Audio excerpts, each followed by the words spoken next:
મામાના મામેરાનું અપમાન બનેલી ઘટના. મોરબી શહેરનું નામ સાંભળતા જ ઘણા લોકોને સિરામિક ફેક્ટરીઓ, ઝૂલતો પુલ અને મજૂરોની મહેનત યાદ આવે છે. આ શહેરમાં અનેક લોકો રોજિંદા પરિશ્રમ પર જીવતા હોય છે. સવારે સૂરજ ઉગે તે પહેલા જ ઘણા લોકો કામ શોધવા માટે ઘરેથી નીકળી જાય છે અને સાંજ પડે ત્યારે થાકેલા શરીર સાથે પાછા ફરે છે. આવી જ મજૂરભેરી જિંદગી જીવતો એક માણસ હતો, તુલસીભાઈ. તુલસીભાઈ ખૂબ જ સીધા સાદા અને મહેનતુ માણસ હતા. તેમની પાસે કોઈ મોટી મિલકત નહોતી, ન તો મોટો વેપાર હતો. દિવસભર મજૂરી કરીને જે કમાણી થાય તેમાંથી ઘર ચલાવવું, બાળકોનું ભણતર કરાવવું અને ઘરની જરૂરિયાતો પૂરી કરવી એ જ તેમની દુનિયા હતી. છતાં તેમની આંખોમાં એક અલગ જ શાંતિ હતી, કારણ કે તેમના દિલમાં સ્નેહ અને સંબંધોની કદર હતી. ગરીબી હોવા છતાં તેઓને પોતાના સંબંધો પર ગર્વ હતો. તુલસીભાઈનો જન્મ પણ મોરબીના એક સામાન્ય મજૂર પરિવારમાં થયો હતો. બાળપણથી જ તેમણે મુશ્કેલીઓ જોઈ હતી, પણ તેમના જીવનમાં એક એવી વ્યક્તિ હતી જે તેમને હંમેશા હિંમત આપતી. તેમની નાની બહેન વનિતા. બંને ભાઈ બહેન વચ્ચે ખૂબ જ ગાઢ લાગણી હતી. બાળપણમાં જ્યારે તેઓ નાના હતા ત્યારે ઘણીવાર બંને સાથે રમતા, સાથે ભણતા અને સાથે જ ઘરના નાના મોટા કામ કરતા. વનિતા ઘણીવાર પોતાના ભાઈને કહેતી, ભાઈ, તમે હોય એટલે મને ક્યારેય ડર લાગતો નથી. અને તુલસીભાઈ હસીને કહેતા, જ્યાં સુધી હું છું ત્યાં સુધી તને કશું થવા નહીં દઉં. આ શબ્દો બાળપણના હતા, પણ તે લાગણી બંનેના દિલમાં ઊંડે સુધી વસી ગઈ હતી. સમય પસાર થતો ગયો અને બંને મોટા થયા. જીવનની દિશા બદલાતી ગઈ. વનિતાના લગ્ન એક થોડા સારા ઘરમાં થયા. તેમના પતિનો વેપાર હતો, ઘર પણ સારું હતું અને જીવનની સુવિધાઓ પણ હતી.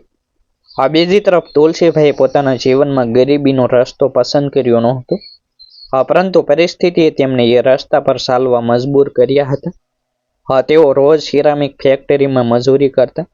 ક્યારેક કામ મળતું, ક્યારેક મળતું નહોતું. છતાં તેઓ ક્યારેય ફરિયાદ કરતા નહોતા. તેઓ કહેતા, ભગવાને જેટલું આપ્યું છે તેમાં ખુશ રહેવું જોઈએ. વર્ષો પછી બંને ભાઈ બહેનના જીવનમાં બદલાવ આવ્યો. વનિતા હવે પોતાના નવા પરિવાર સાથે વ્યસ્ત હતી.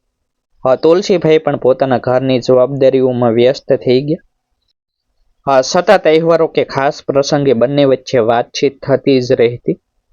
જ્યારે પણ ફોન પર વાત થતી ત્યારે વનિતા પોતાના ભાઈને પૂછતી, ભાઈ, તમે કેમ છો?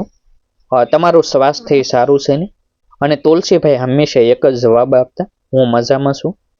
તો ખુશ રહે એ જ મારી ખુશી છે. એક દિવસ બપોરે તુલસીભાઈ મજૂરી કરીને ઘરે આવ્યા. શરીર પર ધૂળ લાગી હતી અને ચહેરા પર થાક સ્પષ્ટ દેખાતો હતો. તેઓ ઘરના આંગણામાં બેઠા હતા. ત્યારે તેમનો ફોન વાગ્યો. ફોનમાં સ્ક્રીન પર નામ આવ્યું, વનિતા. ઘણા દિવસો પછી બહેનનો ફોન આવ્યો હતો.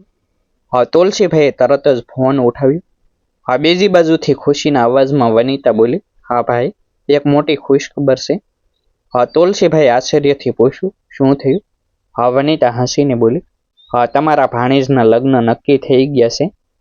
થોડા જ દિવસોમાં લગ્ન છે. તમારે તો જરૂર આવવાનું છે. આ સાંભળીને તુલસીભાઈના ચહેરા પર થાક હોવા છતાં ખુશી છવાઈ ગઈ. તેમને લાગ્યું કે જીવનની મહેનત વચ્ચે આ એક ખુશીનું પળ છે. ભાણેજના લગ્ન એટલે તેમના માટે ખાસ પ્રસંગ. તેમણે તરત જ કહ્યું, હા બહેન, હું જરૂર આવીશ. ફોન મૂક્યા પછી પણ તેઓ થોડા સમય સુધી વિચારોમાં ખોવાઈ ગયા. તેમને યાદ આવ્યું કે ગુજરાતમાં એક ખાસ પરંપરા છે, મામેરું. ભાણેજના લગ્નમાં મામા દ્વારા અપાતું મામેરું ખૂબ મહત્વનું માનવામાં આવે છે. આ માત્ર ભેટ નથી, પરંતુ લાગણી અને માનનું પ્રતીક છે. પરંતુ હવે તુલસીભાઈના મનમાં એક ચિંતા ઊભી થઈ, હું મામેરું શું લઈ જઈશ? તેમના મનમાં આ પ્રશ્ન ગૂંજતો રહ્યો. ઘરમાં આવક બહુ ઓછી હતી. રોજની મજૂરીથી ઘર ચલાવવું જ મુશ્કેલ હતું. છતાં તેઓ જાણતા હતા કે બહેનના ઘરમાં ખાલી હાથ જવું યોગ્ય નથી. તેમના દિલમાં એક જ વિચાર હતો, ભલે હું ગરીબ છું, પણ મારી બહેન માટે કંઈક તો લઈ જવું જ જોઈએ. આ વિચારો વચ્ચે તેમણે ધીમે ધીમે પૈસા બચાવવાનું શરૂ કર્યું. રોજની મજૂરીમાંથી થોડું થોડું બચાવવું તેમના માટે સહેલું નહોતું. ઘણા દિવસો સુધી તેમણે પોતાની જરૂરિયાતો ઓછી કરી. ક્યારેક ચા ન પીતા, ક્યારેક બસના બદલે ચાલીને જતા. આ રીતે ધીમે ધીમે તેમણે થોડા પૈસા બચાવ્યા. આખરે એક દિવસ તેમણે ગણતરી કરી તો તેમની પાસે 1000 રૂપિયા એકઠા થયા હતા. તેમના માટે આ રકમ ખૂબ મોટી હતી. પછી એક દિવસ તેઓ મોરબીના બજારમાં ગયા. બજારમાં ઘણી દુકાનો હતી. રંગબેરંગી કપડાં અને વસ્તુઓ જોઈને કોઈ પણ માણસ મોહિત થઈ જાય. પરંતુ તુલસીભાઈની નજર સીધી એક સાડીની દુકાન પર ગઈ. તેમણે દુકાનદારને કહ્યું, મને એક સાદી અને સસ્તી સાડી બતાવો. દુકાનદારે ઘણી સાડીઓ બતાવી. અંતે તુલસીભાઈ એક સાદી પરંતુ સુંદર સાડી પસંદ કરી. તેમણે મનમાં વિચાર્યું, મારી બહેન માટે આ જ યોગ્ય છે. તે પછી તેઓ એક નાની દુકાન પર ગયા અને એક નાનું ડોલ ખરીદ્યું. ડોલ સામાન્ય હતી, પણ તેમાં લાગણી ભરેલી હતી. ડોલ સાથે તેમણે 1000 રૂપિયા પણ રાખ્યા. હવે તેમનું મામેરું તૈયાર હતું. તે ખૂબ મોટું નહોતું, ન તો તેમાં કોઈ મોંઘી વસ્તુ હતી, પરંતુ તેમાં ભાઈનું દિલ હતું. સાંજે જ્યારે તેઓ ઘરે પાછા આવ્યા ત્યારે તેમની પત્નીએ પૂછ્યું, તમે શું લાવ્યા? તુલસીભાઈએ સાડી અને ડોલ બતાવ્યું.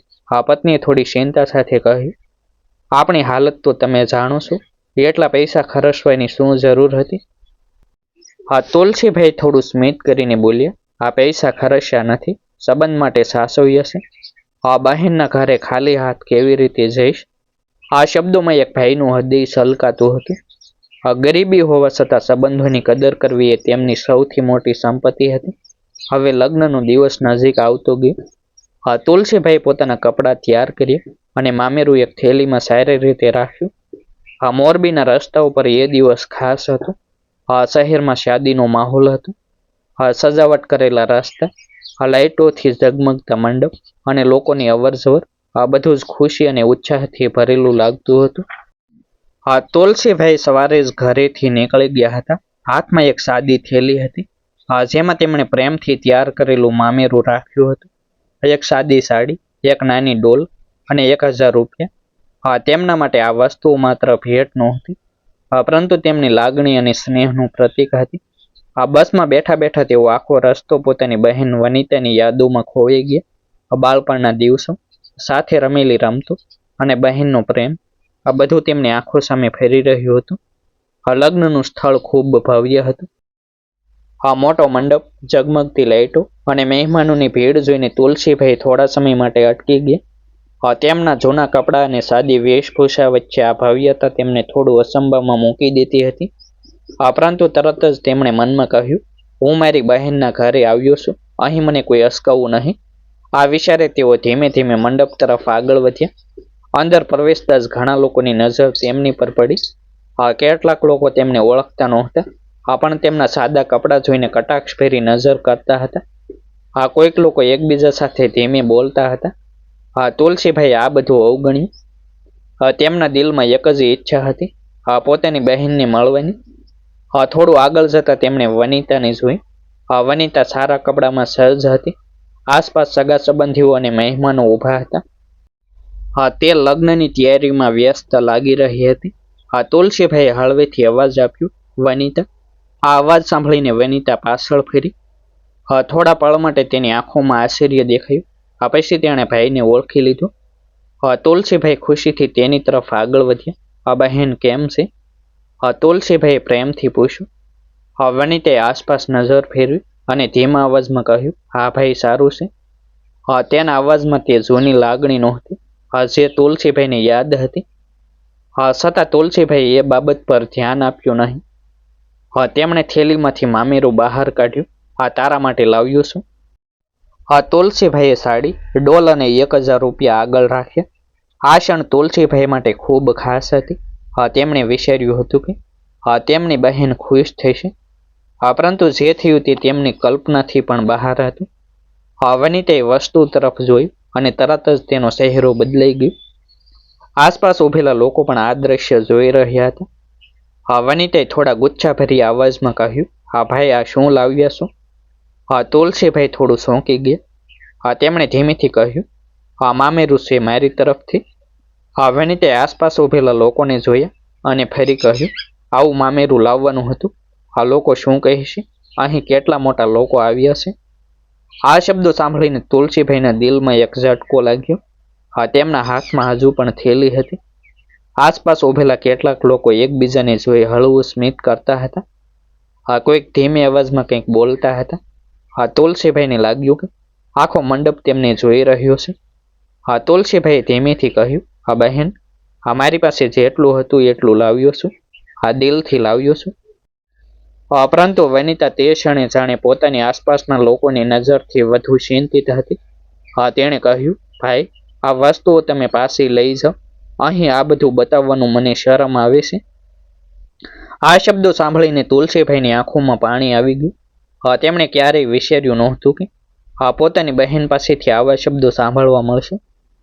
તેઓ થોડા પળ માટે નિઃશબ્દ ઊભા રહ્યા. તુલસીભાઈએ કોઈ જવાબ આપ્યો નહીં. તેમણે માત્ર થેલી ફરીથી હાથમાં લીધી. તેમના દિલમાં એક ભારે દુઃખ ઉતરી ગયું હતું. બાળપણમાં જે બહેન માટે તેઓ કંઈ પણ કરી શકે એમ લાગતું હતું, એ જ બહેન આજે લોકો સામે તેમના પ્રેમનું અપમાન કરી રહી હતી. તે સમયે નજીકમાં ઉભેલો ભાણેજ પણ આ બધું જોઈ રહ્યો હતો. તેના ચહેરા પર આશ્ચર્ય અને દુઃખ સ્પષ્ટ દેખાતું હતું.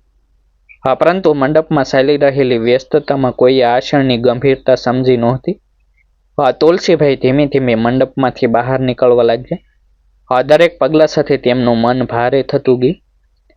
બહાર નીકળતા તેઓએ છેલ્લી વાર પાછળ જોયું. મંડપમાં લાઇટો હજુ પણ ઝગમગી રહી હતી. લોકો હસી રહ્યા હતા. સંગીત વાગતું હતું. તુલસીભાઈ માટે એ બધું હવે નિર્જીવ બની ગયું હતું. તુલસીભાઈ થોડા સમય માટે રસ્તા પર ઊભા રહ્યા. તેમની આંખોમાંથી આંસુ વહેવા લાગ્યા. તેમણે મનમાં કહ્યું, શાયદ મારી ભૂલ હતી. મારે આવવું જ ન જોઈતું હતું. થોડી વાર પછી તેઓ બસ સ્ટેન્ડ તરફ ચાલવા લાગ્યા. હાથમાં હજુ પણ તેજ થેલી હતી, જેમાં સાડી, ડોલ અને 1000 રૂપિયા રાખેલા હતા. દરેક પગલા સાથે તેમને લાગતું હતું કે તેમની લાગણીનું વજન વધતું જાય છે. લગ્નના મંડપમાં હજુ પણ સંગીત વાગતું હતું. લોકો હસતા હતા, વાતો કરતા હતા અને કાર્યક્રમમાં વ્યસ્ત હતા.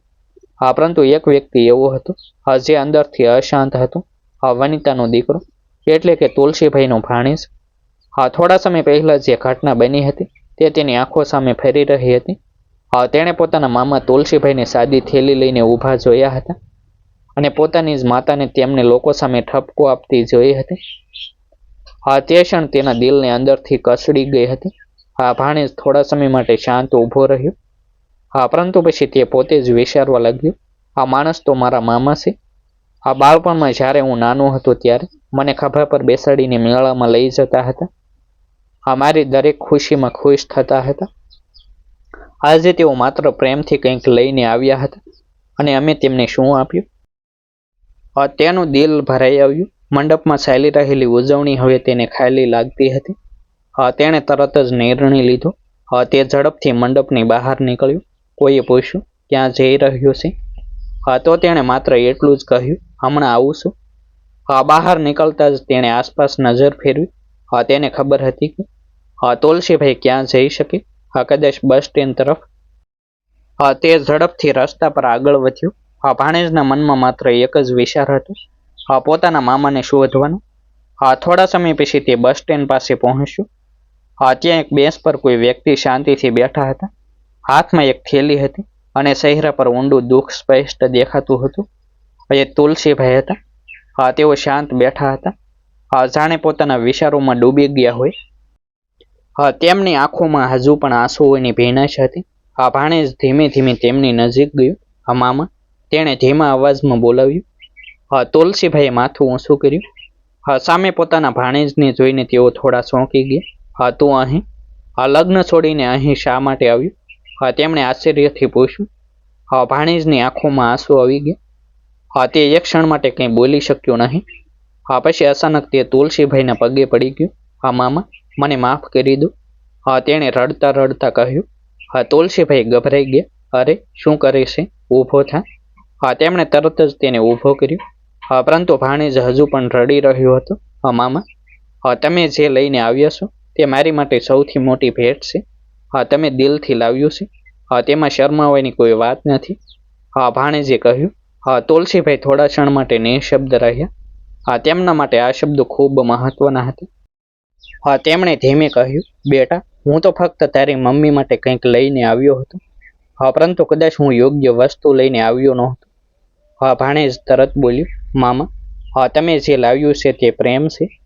હા, પૈસા કે વસ્તુઓ મોટી નથી, આ લાગણી મોટી છે. આ શબ્દો સાંભળીને તુલસીભાઈની આંખોમાં ફરી આંસુ આવી ગયા. હા, પરંતુ આ વખતે એ દુઃખના નહોતા, એ ગર્વના હતા. હા, ભાણેજે પછી કહ્યું, હા મામા, હા, તમે મારી સાથે પાછા ચાલો. હા, તુલસીભાઈએ થોડો સંકોચ અનુભવ્યો. હા, ના બેટા, હવે હું પાછો નહીં આવું. હા, ત્યાં મારી કોઈ જરૂર નથી. હા, પરંતુ ભાણેજ અડગ હતો. હા મામા, આજે તમે નહીં આવો તો હું આ લગ્ન નહીં કરું. આ શબ્દોમાં એટલી સચ્ચાઈ હતી કે હા, તુલસીભાઈ વધુ કંઈ બોલી શક્યા નહીં. આખરે તેઓ ભાણેજ સાથે પાછા મંડપ તરફ ચાલ્યા. હા, જ્યારે બંને મંડપમાં પહોંચે, હા, ત્યારે ઘણા લોકો તેમને જોઈ રહ્યા હતા. હા, ભાણેજ સીધો સ્ટેજ પર ગયો અને માઇક હાથમાં લીધું. હા, મંડપમાં શાંતિ છવાઈ ગઈ. હા, ભાણેજે સૌને કહ્યું, હમણાં થોડા સમય પહેલા અહીં એક એવી ઘટના બની કે હા, મને શરમ આવી. હા, મારા મામા તુલસીભાઈ દિલથી મામેરું લઈને આવ્યા હતા. હા, પરંતુ આપણે તેમની લાગણી સમજ્યા નહીં. હા, લોકો એકબીજાને જોવા લાગ્યા. મંડપમાં નિઃશબ્દતા છવાઈ ગઈ. હા, ભાણેજ આગળ બોલ્યું, આ ડોલ, આ સાડી અને આ 1000 રૂપિયા, હા, કદાચ કિંમતમાં નાના હશે. હા, પરંતુ અમારા માટે આ દુનિયાની સૌથી મોટી ભેટ છે. હા, કારણ કે તેમાં મારા મામાનો પ્રેમ છે. આ સાંભળીને ઘણા લોકોના ચહેરા ગંભીર થઈ ગયા. હા, કેટલાક લોકોની આંખોમાં પસ્તાવો દેખાતો હતો. હા, પછી ભાણેજ સ્ટેજ પરથી નીચે ઉતર્યું અને તુલસીભાઈના હાથમાંથી થેલી લીધી. હા, તેણે સૌની સામે તે મામેરું સ્વીકાર્યું. આ દ્રશ્ય જોઈને લોકો તાળીઓ પાડી રહ્યા હતા. આ મંડપમાં હાજર દરેક વ્યક્તિને તે ક્ષણે સમજાઈ ગયું કે સન્માન પૈસાથી નહીં, આ લાગણીથી મળે છે. હા, વનિતા પણ ત્યાં ઊભી હતી. હા, તેના ચહેરા પર પસ્તાવો સ્પષ્ટ દેખાતો હતો. હા, થોડા સમય પછી તે ધીમે ધીમે આગળ આવી. હા, તેની આંખોમાં આંસુ હતા. હા ભાઈ, મને માફ કરી દો. હા, તેણે ધીમા અવાજમાં કહ્યું. હા, તુલસીભાઈ બહેન તરફ જોયું. હા, થોડા પળ માટે બંને વચ્ચે શાંતિ રહી. હા, પછી તુલસીભાઈ માત્ર એટલું કહ્યું, હા, સંબંધોમાં માફી માંગવાની જરૂર નથી, હા, સમજવાની જરૂર છે. આ શબ્દો સાંભળીને વનિતાની આંખોમાંથી આંસુ વહેવા લાગ્યા. હા, તે રાતે મોરબીના તે લગ્નમાં એક મહત્વનો પાઠ સૌએ શીખ્યો કે હા, ગરીબી કોઈની ઇજ્જત ઓછી કરતી નથી. હા, પ્રેમથી આપેલી નાની ભેટ પણ દુનિયાની સૌથી મોટી સંપત્તિ બની શકે છે. હા, તુલસીભાઈ માટે એ દિવસ કઠિન હતો. હા, પરંતુ અંતે તેમને સમજાયું કે હા, સાચા સંબંધો પૈસા નહીં, હા, પરંતુ લાગણી અને સન્માન પર ટકેલા હોય છે. આ ડિસ્ક્લેમર, આ સ્ટોરી સામાજિક સંદેશ માટે રજૂ કરવામાં આવી છે. તેમાં દર્શાવેલા પાત્રો, સંવાદો અને કેટલીક ઘટનાઓ વાર્તાને અસરકારક બનાવવા માટે કલ્પિત અથવા રૂપાંતરિત હોઈ શકે છે. આ કોઈ વ્યક્તિ, પરિવાર અથવા ઘટનાને નુકસાન પહોંચાડવાનો કોઈ ઉદ્દેશ નથી. આભાર.